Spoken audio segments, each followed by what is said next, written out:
Hello dear students, welcome back to my channel Let's Learn with AK, myself Ajay Sharma. So dear students, in the previous video we have discussed about the real number, rational number, irrational number and conversion of non-terminating, non-recurring decimals into the P by Q form. ठीक है, तो आज जो हमारा topic है वो start करते हैं Euclid's division lemma. But before starting watch this video till the end. And अगर आपको वीडियो अच्छी लगती है तो प्लीज़ आप इसको लाइक कीजिए, अपने फ्रेंड्स में शेयर भी करें. ठीक है, and subscribe the channel for more updates. So dear students, जो हमारा टॉपिक है यूक्लिड्स डिवीजन लेमा. ठीक है, तो जब आपने हेडिंग पढ़ा तो सबसे पहले माइंड में आपका ये आया होगा कि ये मेरा वर्ड क्या है, lemma. What is this word lemma? तो मैं बता दूं बच्चों कि लेमा का मतलब क्या होता है. सो लेमा क्या होता है कि lemma is a proven statement. Lemma is a proven statement. Proven statement का मतलब समझ गए होंगे ना, ऐसा स्टेटमेंट जो प्रूव भी किया जा चुका है ना, जिसको प्रूव कर रखा है. ठीक है, proven statement used for proving another statement. Used for proving another statement. So dear students, lemma means कोई ऐसा कोई स्टेटमेंट जो हम लोग यूज करेंगे कोई दूसरे स्टेटमेंट को क्या करने के लिए, प्रूव करने के लिए. ठीक है, अब स्टेटमेंट क्या होता है देखिए. Let suppose I am saying कि सम ऑफ 4 and 6 इज 10. तो ये मेरा क्या है, एक स्टेटमेंट है. यस, स्टेटमेंट मीन्स जो भी बात मैंने बोली है या फिर कही है वो क्या है, मेरा एक स्टेटमेंट है, जो मेरे द्वारा दिया हुआ स्टेटमेंट है. ठीक है ना. अब ये बात क्या है, ऑलरेडी प्रूव भी कर रखी है. प्रूव की भी बात है ना कि sum of 4 and 6 is 10, therefore this is type of proven statement.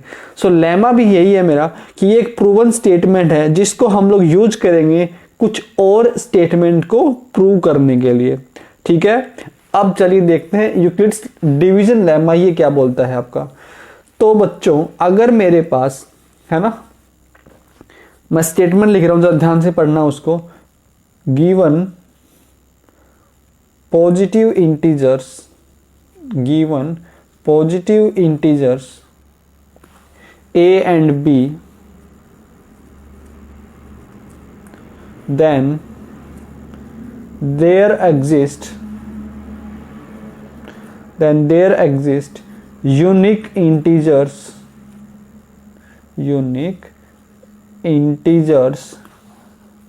q and r satisfying a equal to bq plus r, a equals to bq plus r,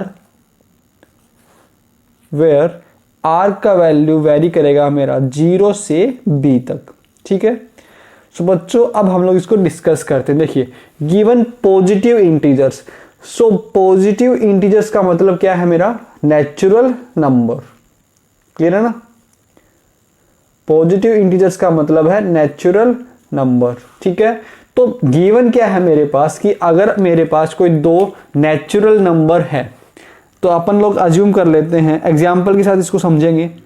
सो मान लेते हैं हमारे पास कोई दो पॉजिटिव नंबर्स है 17 and 6.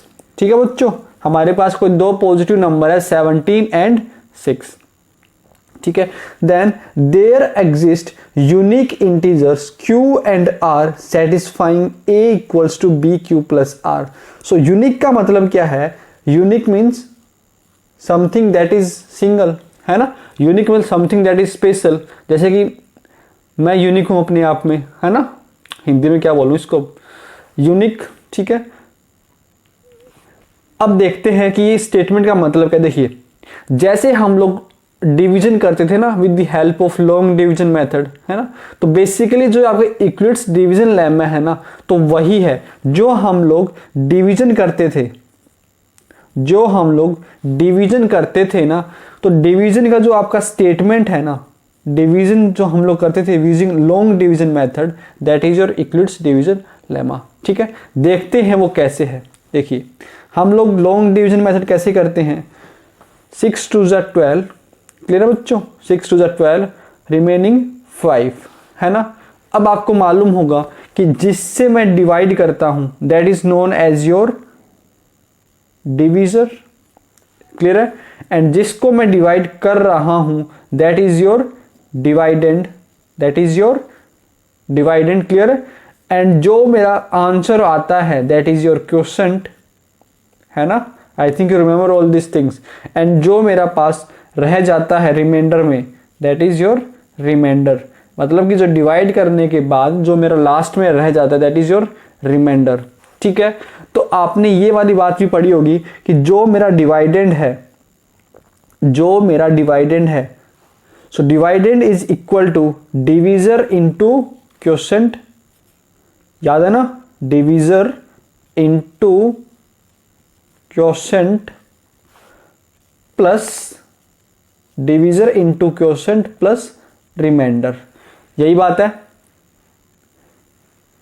ठीक है बच्चों, अब देखिए, अब जो मेरा यूक्लिड्स डिवीजन लेमा है ना, वो भी सेम यही बात कर रहा है, वो भी आपका सेम यही बात कर रहा है।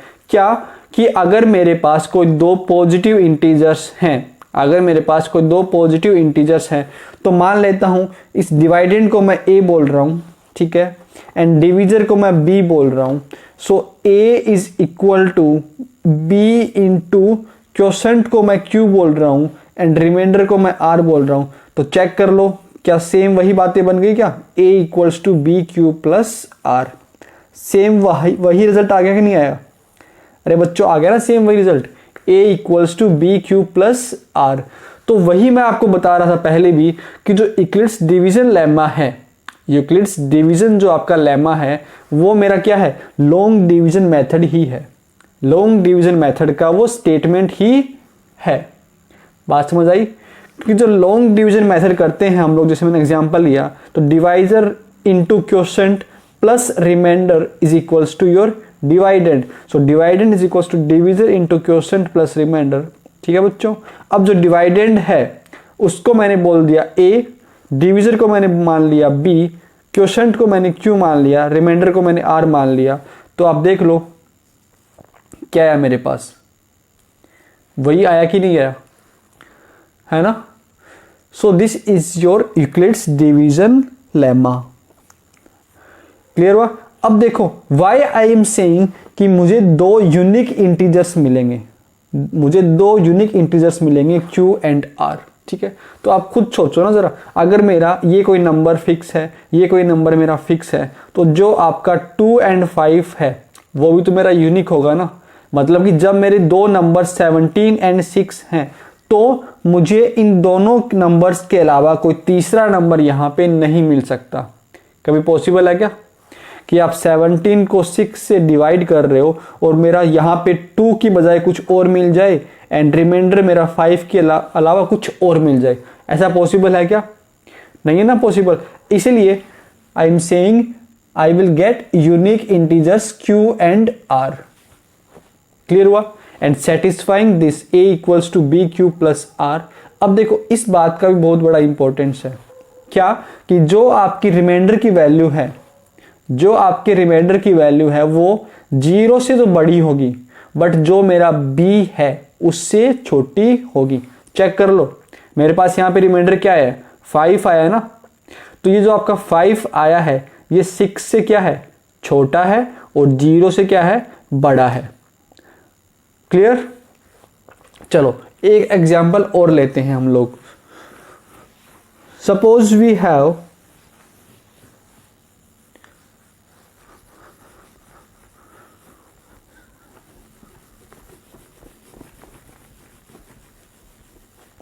Suppose we have two numbers 81 and 3। ठीक है, अब देखिए अगर मैं इसको यूक्लिड डिवीजन लेमा से देखूं तो मेरे पास दो नंबर्स है, कैसे नंबर है, पॉजिटिव नंबर्स है, 81 एंड 3। तो क्या होगा, जो मेरा 81 होगा इसको मैं लिख सकता हूं 3q प्लस r की फॉर्म में लिख सकता हूं ना,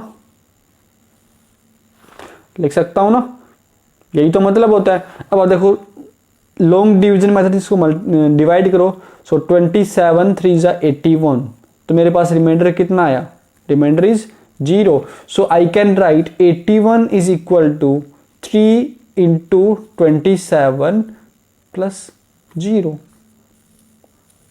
3 इंटू 27 प्लस 0। अब देख लो मेरा r यहाँ पे क्या है, 0 है ना, और आपका r कहाँ से कहाँ वेरी करता है, r वेरीज फ्रॉम, ठीक है, 0 से b, क्लियर है बच्चों। So remainder is varying from 0 to 0 से 3, है ना। अब देख लो मेरा रिमाइंडर जो आया है वो इनके बीच में ही आया है, ठीक है। अभी ये वाली बात समझ नहीं आएगी आपको, ये वाली बात अभी समझ नहीं आएगी, बट थोड़ी देर बाद मैं आपको क्वेश्चन बताऊंगा ना, वहां आपको ये बात क्लियर होगी कि मैं ऐसा क्यों बोल रहा हूँ कि जो आपका आर है वो इससे और इनके बीच में होगा, है ना। एक क्वेश्चन और लेते हैं। मान लीजिए we have two numbers 5 and 12, we have two numbers 5 and 12, ठीक है। So can you write 5 is equal to 12 into 0 plus 5, can you write this, 5 is equal to 12 into 0 plus 5। तो यहां पे बताइए q का वैल्यू कितना है, 0, एंड r का वैल्यू क्या है आपका 5, ठीक है। तो देखो आपने देखा ना, यहां पे मेरा q का वैल्यू 0 हो रहा है और यहां मेरा r का वैल्यू 0 हो रहा है। तो इसका मतलब क्या है कि जो मेरा q है और जो मेरा r है वो 0 हो सकते हैं, may be equal to 0. q and r can also be 0, ठीक है ना। चलो एक एग्जांपल और लेते हैं। वी हैव 20 एंड 4, तो can I write 20 is equal to 4 into 5 plus 0। So यहाँ पे q का वैल्यू है मेरा 5 एंड r का वैल्यू 0 है। तो बस बाकी चुप छोड़ो, मुझे ये बात बताओ, आपको ये बात समझ आई क्या कि जो मेरा यूक्लिड्स डिवीजन लैम्बा है ना, a equals to B Q plus R, ये तो मैं बचपन से पढ़ता आ रहा हूँ, ये बात की समझ आई कि नहीं आई कि ये जो यूक्लिड्स डिवीजन लैम्बा यही तो बोलता है कि किन्हीं भी दो नंबर्स को आप ऐसे लिख सकते हैं, a equals to B Q plus R. और ये बात तो मैंने छोटी क्लासेस से पढ़ रखी है कि जब मैं डिवीजन करता हूं किसी भी नंबर को तो यही होता है ना। तो बेसिकली जो क्या लिखा हुआ है, ये मेरा एक लॉन्ग डिवीजन मेथड ही लिखा हुआ है, क्लियर हुआ। So what I have discussed is Euclid's division lemma क्या होता है मेरा, a equals to B Q plus R, ठीक है ना, कि for any two positive integers there exist q and r such that a equals to B Q plus R, है ना। और देखो यही बात क्या होती है मेरी लॉन्ग डिवीजन प्रोसेस है ना आपका, वही बात है, ठीक है। तो उसके अकॉर्डिंग जो मेरा q होता है that is your quotient and r is remainder, ठीक है। जो अभी तक हम लोगों ने पढ़ा ना लॉन्ग डिवीजन मेथड छोटी क्लासेस में, वही है ये, q आपका क्वोशिएंट होता है एंड r आपका रिमाइंडर होता है, ठीक है। एक बात और मैंने आपको बताई, q and r can also be 0, q and r can also be 0, ठीक है। चलिए कुछ क्वेश्चंस कर लेते हैं, एक दो। वी हैव 10,3, मुझे मान देखो क्वेश्चन में गिवन है कि ये आपका a है और ये आपका b है। Now you have to express this in the form of a equals to B Q plus are. So I will write कि 10 is equal to 3 into 3 plus 1, है ना। और अगर मैं बात करूं, यही तो आपका लॉन्ग डिवीजन मेथड है कि नहीं है, ठीक है ना। तो हर दो नंबर्स के लिए, है ना, हर दो नंबर्स के लिए आपको यूनिक वैल्यू मिलेगा, किसका, q एंड r का, है ना। ऐसा तो है नहीं कि ये 10,3 है, इसके लिए मेरे पास q का वैल्यू 2 मिल रहा हो, r का वैल्यू 2 मिल रहा हो, q का वैल्यू 3 मिल रहा हो, ऐसा नहीं है ना। मुझे बस एक सिंगल वैल्यू मिल रहा है q का भी और मुझे सिंगल वैल्यू मिल रहा है r का भी, for any two positive numbers. बात समझ आई कि for any two positive numbers there will exist unique number q and r such that this is equal to this, ठीक है। अब ये देखिए, तो इसने बोला कि ये आपका a है और ये आपका b है। So I will express 4 is equal to, ठीक है, 19 इंटू 0, तो ठीक है, प्लस 4। सो यहाँ पे मेरे पास Q का वैल्यू 0 है एंड 4 का वैल्यू, सॉरी, R का वैल्यू कितना है, 4 है। तो ये बात समझ आ गई ना आपको, यूक्लिड्स डिवीजन लेम्मा, ठीक है। ध्यान आपको बस ये इतना रखना है। और this is nothing but A restatement of long division process, restatement of long division process जो हम लोगों ने काफी सालों से पढ़ते आ रहे हैं, ठीक है। क्योंकि क्या होता है, dividend is equal to divisor into quotient plus remainder, and दोनों को चेक कर लो, दोनों सेम ही है, ठीक है। तो आई थिंक क्लियर हो गया आप लोगों को यूक्लिड्स डिवीजन लेम्मा, ठीक है बच्चों। तो देखिए ये एक लेम्मा था, लेम्मा मतलब कि ये कोई प्रूवन स्टेटमेंट है ना, ये हम लोग यूज करते हैं किसी दूसरे स्टेटमेंट को प्रूव करने के लिए। तो बच्चों ये जो हम लोगों ने पढ़ा है ना लेम्मा, इसकी काफी एप्लीकेशंस है, काफी इसकी एप्लीकेशंस है। जो हमारे सिलेबस में एप्लीकेशन है वो क्या है कि हमें किन्हीं भी दो नंबर्स का HCF फाइंड करना है यूजिंग दिस, ठीक है।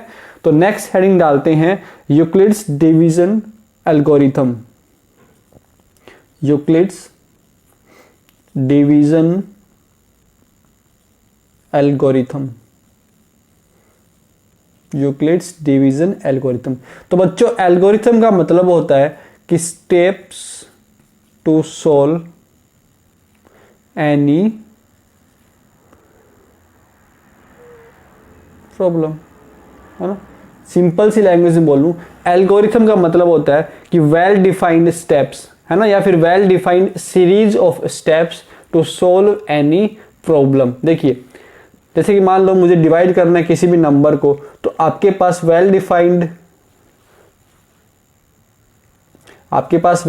स्टेप्स होते हैं ना। पहले क्या करते हो आप, 4 को देखो कि पहले नंबर से क्या डिवाइड हो रहा है, नहीं हो रहा, तो 2 नंबर लेते हो आप। सो 4 4 जा 16, 3 8, 4 9 जा 36।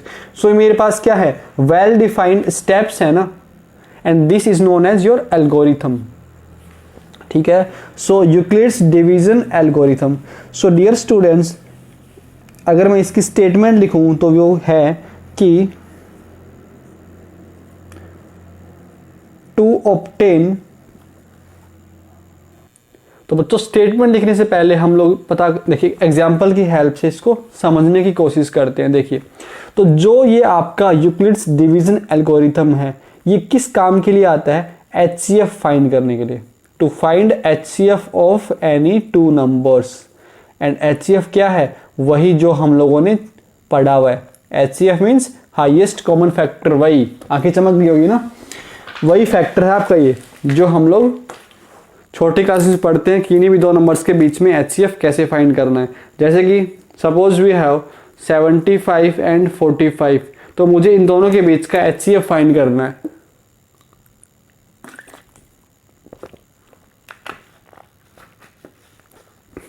तो आप कैसे फाइंड करते हो HCF, पता है ना, 3 से मल्टीप्लाई हो जाएगा ये आपका 325 5 5। Similarly this will B 3 into 3 into 3 into 5, है ना। तो HCF कैसे फाइंड करते हो, HCF का मतलब है highest common factor, highest common factor. तो यहां पे जो मेरा हाईएस्ट कॉमन फैक्टर कौन सा है, देखिए 3 कॉमन फैक्टर है, कॉमन है ये भी, और ये भी मेरा क्या है, कॉमन है। सो इन दोनों के बीच में जो मेरा हाईएस्ट कॉमन फैक्टर है दैट इज 15 ही है ना, फिर हाईएस्ट कॉमन फैक्टर 15 इंटू 3। सो HCF कितना हुआ इसका, 15 हुआ। आई बात समझ। अरे इसने बोला हाईएस्ट कॉमन फैक्टर, ऐसे नहीं बोला कि हाईएस्ट कॉमन प्राइम फैक्टर। देखो अगर ये पूछता ना हाईएस्ट कॉमन प्राइम फैक्टर, तो मेरा आंसर क्या होता, देखिए प्राइम कौन सा है मेरा, 5 और 5 है ना। हाईएस्ट, अगर मैं प्राइम फैक्टर पूछता ना, highest common prime factor, then that will be 5। But simply पूछा है फैक्टर, तो फैक्टर तो आपका ये भी है ना, 3 इंटू 5 15, ये भी मेरा एक फैक्टर है ना। सो HCF इज हियर 15, ठीक है। तो बच्चों आपके मन में डाउट आ रहा होगा कि सर जब हमारे पास फैक्टर्स HCF निकालने का हमारे पास एक मेथड है ऑलरेडी, तो फिर हम लोग इसको क्यों पढ़ रहे हैं, यूक्लिड्स डिवीजन एल्गोरिथम को क्यों पढ़ रहे हैं। सो प्यारे बच्चों, दिक्कत ये आती है कि अगर मेरे पास काफ़ी बड़े बड़े नंबर्स आ गए है ना, और मुझे उनके बीच में अगर फैक्ट निकालना पड़े, 455 मान लो, सेकंड मान लो 42, तो अगर मुझे इन दोनों के बीच का HCF फाइंड करना पड़े, तो अगर मैं डायरेक्टली करने बैठूंगा ना तो उसमें आपका टाइम लग जाएगा। तो इसलिए मैं क्या करता हूं, मैं इस मेथड का यूज करता हूं, इस एल्गोरिथम का यूज करता हूं। एंड कैसे फाइंड करते हैं, चलिए वो देखते हैं। अब तो करते कैसे, देखिए। तो मुझे HCF फाइंड करना है, लेट सपोज HCF फाइंड करना है मुझे 455 एंड 42 के बीच में, है ना। तो पहले हम लोग जो अभी क्वेश्चन कर रहे थे ना 75 एंड 45 वाला, वो वाला क्वेश्चन देख लेते हैं। देखिए तो कैसे करना है कि जो मेरा इसमें बड़ा वाला नंबर है, तो यहाँ पे बड़ा क्या है 75 है एंड छोटा क्या है मेरा 45, तो मैं इनमें क्या लगा दूंगा, मेरा यूक्लिड्स डिवीजन लेमा लिखूंगा। तो I think you remember that, what was that, कि जो आपका A है, A is equal to B Q plus are. So मैं यहाँ पे क्या करूँगा, मैं 75 को लिखूंगा इक्वल टू B कितना है मेरा 45 है ना, 45 इंटू 1 प्लस 30। देखो अगर ये डायरेक्ट नहीं पहचान पाते ना तो आप यहाँ पे रफ में ऐसे लिख लो, जब मैं इसको डिवाइड करूँगा तो मेरे पास क्या है 45, रिमाइंडर कितना बचेगा 30। सो 75 इक्वल्स टू 45 इंटू 1 प्लस 30, ठीक है। अब जो मेरा डिवीजर क्या है, यहाँ पे डिवीजर कितना है 45 है, रिमाइंडर कितना है मेरा 30 है। अब मुझे जो मेरा डिवीजर एंड रिमाइंडर आया है ना, उसमें मुझे लगाना है ईडीएल, फिर से ईडीएल लगाना है। Now EDL that is Euclid's division lemma on divisor and remainder, on divisor and remainder. So 45 is equal to 30 into 1 plus 15। Clear है।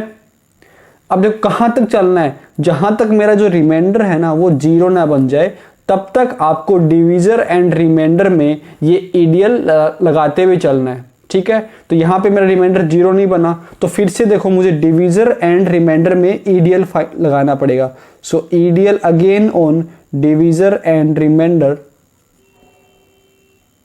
तो what will you get, 30 equal to 15 into 2 plus 0। तो जहां मेरा remainder zero आ गया, जहां मेरा remainder zero आ गया, तो फिर क्या होगा, जो मेरा डिवीजर है ना, जहां मेरा रिमाइंडर जीरो आ गया एंड देन जो भी आपका डिवीजर है, that divisor will be your HCF।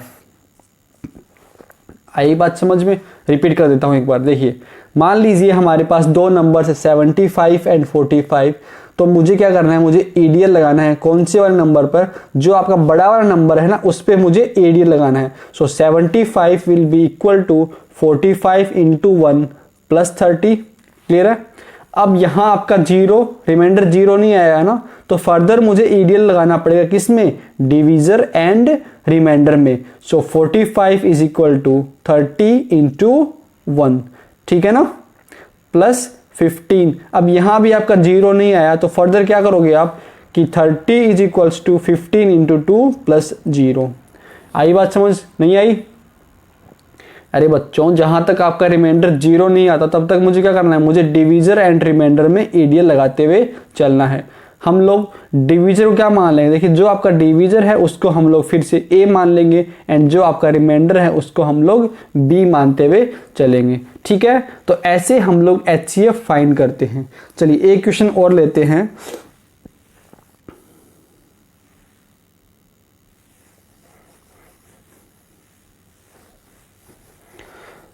Let's take one more question कि हमें HCF ऑफ 455 एंड 42 फाइंड करना है, ठीक है। तो इसमें मेरा लार्जर नंबर कौन सा है, 455, ठीक है। तो हम लोग अब क्या करेंगे, ईडीएल लगाएंगे, ठीक है। अप्लाइंग, ऐसे आपको लिख देना बीच में, अप्लाइंग यूक्लिड्स डिवीजन लेमा, ठीक है, ऑन 455 एंड 42। सो मुझे क्या मिलेगा 455 इक्वल टू 42। अब देखो डायरेक्ट तो नहीं कर लिख सकते ना, तो आप साइड में क्या करो, छोटा सा, है ना। सो 42 1 जा 42, 3 35, ठीक है।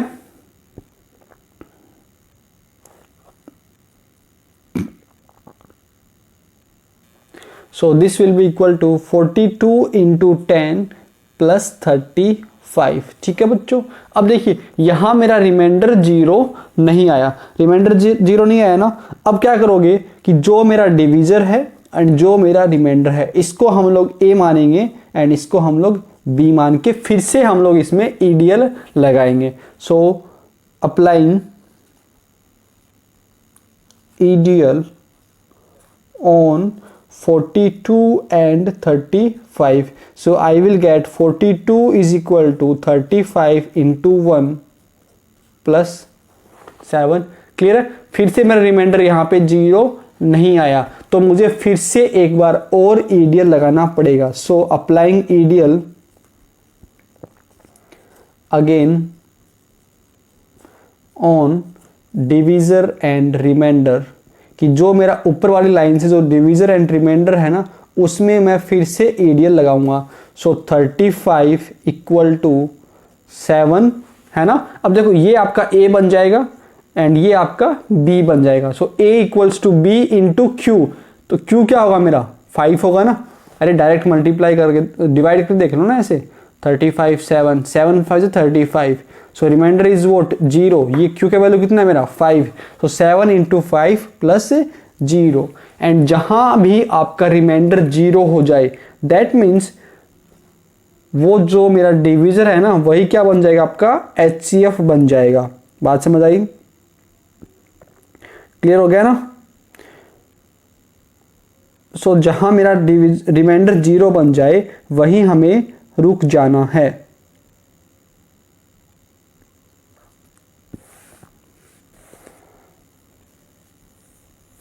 ठीक है, तो आप चाहो तो एक लाइन यहां पे लिख सकते हो, since remainder is 0, since remainder is 0 then divisor in this stage, कि इस स्टेज पर जो भी मेरा डिवीजर है ना, इन this stage will be HCF of 455 and 42.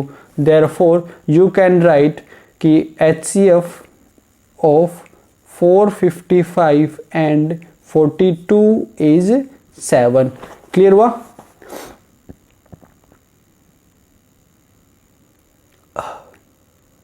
Clear है बच्चों। तो आई डोंट थिंक कि अब मुझे एल्गोरिथम लिखवाने की जरूरत है, स्टेटमेंट लिखवाने की जरूरत है क्या, इसकी स्टेटमेंट लिखवाने की नीड है। चलो एक बार लिखवा देता हूँ, है ना। तो ये हमारा हो गया यूक्लिड्स डिवीजन एल्गोरिथम। ये अपन लोग किसके लिए यूज करते हैं, to find HCF of any number. तो मैंने आपको बता दिया है कि हम लोग ईडीएल लगाते हुए जाएंगे जब तक मेरा रिमाइंडर क्या ना हो जाए, 0 हो जाए। एंड जहां आपका रिमाइंडर 0 हो जाएगा तो उस सिचुएशन में, उस स्टेज में जो भी मेरा डिवीजर होगा दैट विल बी द बोलो दैट विल बी, बोलो बच्चों, that will B HCF of 2 numbers. ठीक है। सो देखो अगर मैं यहां पे बताऊं ना, एक बात और बोल सकता हूं मैं, क्या कि इन दोनों के बीच का नंबर का HCF भी क्या होगा आपका 7 ही होगा। एंड इन दोनों के बीच के इन दोनों के नंबर का भी HCF आपका 7 ही होगा। इन दोनों नंबर्स का HCF भी 7 ही होगा। ठीक है ना। तो आप यहां पे एक लाइन और ऐड कर सकते हो चाहो तो, कि जो हमारा 7 आया ना, जो हमारा 7 आया है, तो 7 क्या है, HCF 455 42 equal to HCF 42 35 equal to HCF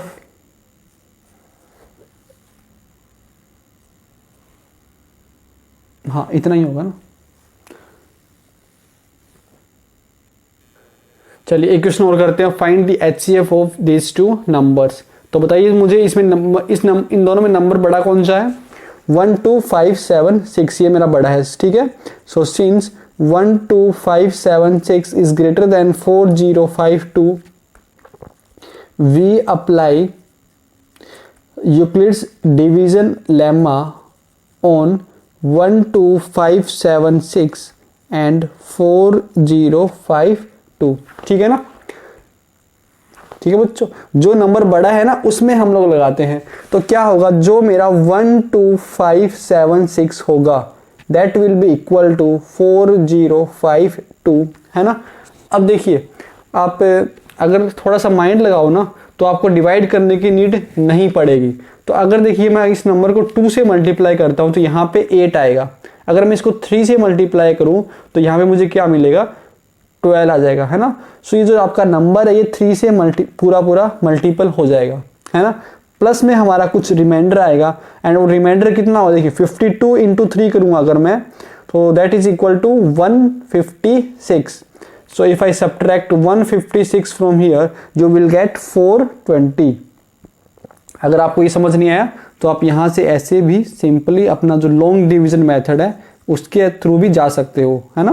तो जब मैं इसको 3 से मल्टीप्लाई करूंगा सो यू विल गेट 12 156, तो यहाँ से 420 मेरा रिमाइंडर आ जाएगा, ठीक है। अब देखिए, अब जो मेरा रिमाइंडर है वो 0 नहीं आया ना, तो इफ रिमाइंडर आपका 0 नहीं आया तो फिर से मुझे ईडीएल लगाना पड़ेगा, किसमें, जो आपका डिवीजर है एंड इसमें जो मेरा रिमाइंडर है। So I am writing applying EDL on 4052 and 420।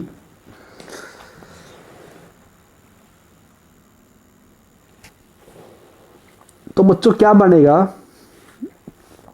कि जो मेरा 4052 है that will be equal to 420, है ना, समझ रहे हो ना। ये मेरा क्या बन जाएगा, A बन जाएगा और ये आपका B बन जाएगा। So A equals to B into मुझे Q चाहिए प्लस मुझे R चाहिए, है ना। So how will I get B। तो बच्चों अगर थोड़ा सा आप माइंड लगाओ तो आपको पता लग जाएगा कि किससे मल्टीप्लाई होगा। देखिए अगर मैं इसको 10 से मल्टीप्लाई करूं तो ये नंबर आपका ज़्यादा हो जाएगा क्योंकि 4200 बन जाएगा। तो मुझे किससे मल्टीप्लाई करना पड़ेगा, फिर 9 से मल्टीप्लाई करना पड़ेगा। तो जब मैं इसको 9 से मल्टीप्लाई करूंगा तो यू विल गेट 36 37 80, है ना, 29 से 80 37 80 मिल जाएगा आपको। तो मेरा रिमाइंडर क्या रहेगा, देख लो, 2 15 minus 8 7 and 39 minus 7 2। So you are getting 272, है ना।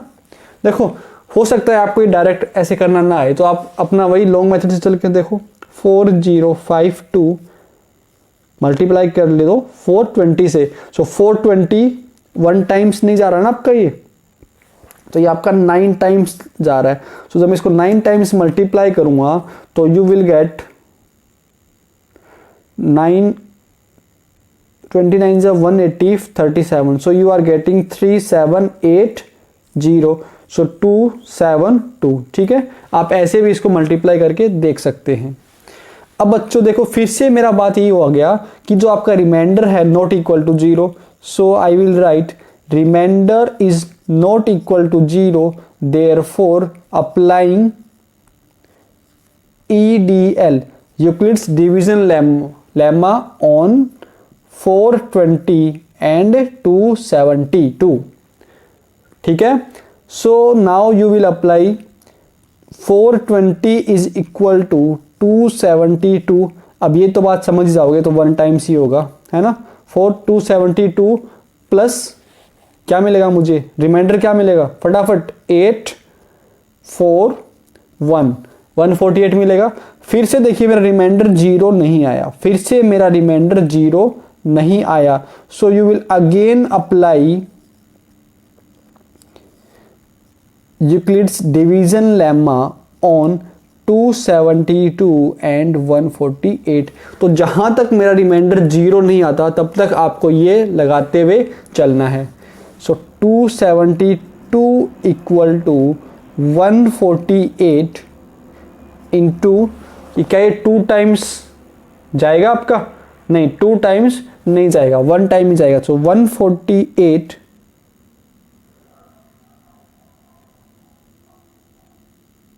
इंटू 1, सो 148 हो गई, एंड यहाँ रिमाइंडर आएगा मेरा 124, ठीक है। फिर से मेरा रिमाइंडर 0 नहीं आया, so again applying EDL on 148 and 124. So you will get 128 is equal to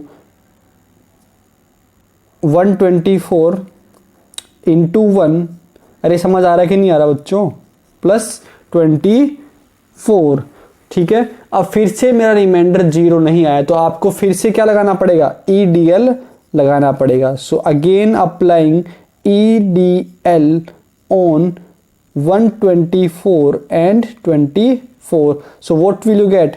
24 equal to 24 into, ये समझ आ रहा है ना कैसे लिख रहा हूं, क्योंकि ये आपका अब A बन जाएगा और ये आपका B। So you remember that A equals to BQ plus R। Q कैसे नहीं फाइंड करते हो आप, क्वोशंट है मेरा, R क्या है मेरा, remainder. So 124 equals to 24 into 4, divide कर लो आप 24, ठीक है। तो जब मैं 24 को 4 से डिवाइड करूंगा तो कितना आएगा मेरे पास, 96 आएगा। सो ये कितने टाइम्स जा रहा है आपका, 6 टाइम्स जा रहा है, ये नहीं 5 टाइम्स। 24 5 से कितना होता है, 24 5 जा 120, सो 120 प्लस 4, ठीक है। फिर से मेरा रिमाइंडर 0 नहीं आया, तो मुझे फिर से क्या लगाना पड़ेगा, EDL अप्लाई करना पड़ेगा, किसके ऊपर, 24 एंड 4 के ऊपर अप्लाई करना पड़ेगा। So now 24 will be equal to 4 into 6 plus 0। अब मेरा रिमाइंडर 0 आ गया, ठीक है। सो मैं यहां लिख दूंगा सिंस, है ना, सिंस रिमाइंडर इज 0, ठीक है। therefore divisor in this stage will be HCF। तो जो मेरा HCF है, what will be the HCF, divisor क्या है मेरा यहाँ पे 4 है ना, सो HCF will be 4, ठीक है। तो देखिए यहां से देखिए जो आपका HCF 4 है ना, वो किन किन का होगा, इन 2 नंबर्स का भी आपका HCF 4 ही होगा, इन 2 नंबर्स का भी HCF आपका 4 ही होगा, इन 2 नंबर्स का भी आपका HCF 4 ही होगा, इन 2 नंबर्स का भी आपका HCF 4 ही होगा, इन दोनों नंबर्स का भी HCF 4 ही होगा, इन दोनों नंबर्स का भी HCF 4 ही होगा, इन दोनों नंबर्स का भी HCF 4 ही होगा, ठीक है। 24 एंड 4 का भी है ना, तो इतने सारे नंबर्स का आपका HCF 4 ही होगा, ठीक है। तो आई थिंक क्लियर हो गया होगा आपको कि मुझे EDL तब तक लगाते जाना है तब तक मेरा रिमाइंडर क्या ना हो जाए, 0 ना हो जाए। सो ऐसे मुझे ये डिवीजन एल्गोरिथम का यूज करना है, ठीक है ना। और ये बात तो आई थिंक आप लोग समझ गए होंगे कि जो मेरा HCF इनका होगा 4, वही मेरा इसका भी HCF 4 होगा, इसका भी HCF 4, इसका भी HCF 4, है ना। तो सारे जो मेरे डिवीजर एंड रिमाइंडर हैं उनका HCF क्या होगा आपका 4 4 4 ही होगा, ठीक है। अब देखो ये मेरा इंपॉर्टेंट क्यों है ना। तो जो आपका ये EDL है ना, या फिर मैं बोलूं यूक्लिड्स डिवीजन जो एल्गोरिथम है, why I am studying this, एक बात तो ये है कि ये क्या है आपका इजी प्रोसेस है, एक बात तो ये है आपका इजी है, क्योंकि अगर मैं इसके HCF फाइंड करने बैठूंगा ना तो आप एक बार खुद चेक कर लेना कि इसका HCF कितना बड़ा बनेगा, है ना। दूसरी बात ये है कि जो आपका ये EDA है ना, इसको मैं कंप्यूटर की हेल्प से डायरेक्ट HCF भी फाइंड कर सकता हूं। मतलब कि जो आपका ये एल्गोरिथम है ना, ये इसको आप कंप्यूटर कोडिंग बना सकते हो, मतलब कंप्यूटर प्रोग्राम बना सकते हो। और फिर क्या करना पड़ेगा मुझे, केवल और केवल ये 2 क्या करना पड़ेगा, मुझे केवल ये 2 नंबर्स पुट करने पड़ेंगे एंड आपको अपने आप क्या मिल जाएगा, इसका HCF मिल जाएगा, ठीक है। तो इसके 2 यूज हो गए, पहला तो ये इजी है, दूसरा इसकी हेल्प से हम लोग कंप्यूटर में भी इसको सोल्व कर सकते हैं, ठीक है। तो बच्चों ये था हमारा क्वेश्चंस, ठीक है। तो आई थिंक वीडियो कितना अच्छा, वीडियो लंबा हो गया, तो कल जो हमारा जो नेक्स्ट क्लास आएगा, नेक्स्ट वीडियो, उसमें हम लोग एक्सरसाइज 1.1 डिस्कस करेंगे, ठीक है। एंड उससे पहले हम लोग 3 एग्जांपल्स भी हैं वो भी डिस्कस करेंगे, ठीक है। तो बच्चों मैं आपको कुछ होमवर्क दे दूं, है ना, कि आपको क्या करना है कि आपको HCF फाइंड करना है। Find HCF, you have to find HCF of following. First one is 135 and 225, मुझे इनका HCF फाइंड करना है। Second is your 196 and 38220। Third है मेरा कि 867 and 255, मुझे इनका HCF फाइंड करना है यूजिंग यूक्लिड्स डिवीजन लेमा, ठीक है। अब देखो कभी कभी है ना, इसी को यूक्लिड्स डिवीजन लेमा को आप यूक्लिड्स डिवीजन एल्गोरिथम भी बोल देते हो, है ना, क्योंकि दोनों चीजें क्या है, अप्रोक्सीमेटली सेम ही है ना। ये क्या बोलता है, A = BQ + R, एंड ये क्या है मेरे पास, ये जो EDA है that is Euclid's division algorithm, ये मुझे क्या देते हैं, स्टेप्स देते हैं, है ना, स्टेप्स टू कंप्यूट HCF, ठीक है। तो हमारे सिलेबस में ओनली HCF फाइंड करना ही है यूजिंग EDA। क्लियर है बच्चों? तो बाकी हम लोग नेक्स्ट वीडियो में पढ़ेंगे। So thanks guys for watching this video. I hope आपको ये वीडियो अच्छी लगी होगी। एंड चलो एक क्वेश्चन और ले लेते हैं, HCF ऑफ 16 एंड 196, ठीक है। तो आपके पास ये 4 क्वेश्चंस होंगे, तो आप ये क्वेश्चन सोल्व करो। सोल्व करने के बाद जो इसके आंसर्स हैं आप मुझे कमेंट करो, ठीक है। तो मिलते हैं नेक्स्ट वीडियो में। Till then take care, bye.